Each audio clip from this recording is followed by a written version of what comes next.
Big boss मराठीची trophy जिंकल्यानंतर सूरज सेटवरून बाहेर आल्यावर त्याच्या व्हॅनिटीमध्ये बसला होता. तेव्हा पॅडीदादांनी त्याची भेट घेतली आहे.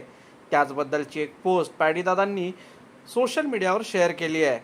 त्यात ते म्हणाले, या चेहऱ्यावर आनंद आणि समाधान देणाऱ्या महाराष्ट्रातील संपूर्ण रसिक मायबाप प्रेक्षकांचे मनापासून आभार. आणि त्याचसोबत 5 फोटो देखील अपलोड केलेत.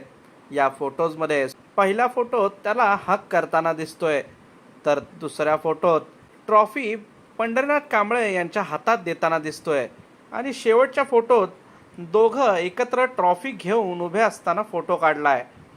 तर तुम्हाला हे फोटोज पाहून कसं वाटलं?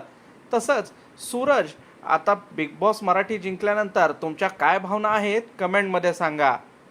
तसेच पंढरीनाथ आणि सूरज यांना पुन्हा एकत्र पाहायला आवडेल का, हे देखील कमेंटमध्ये सांगा.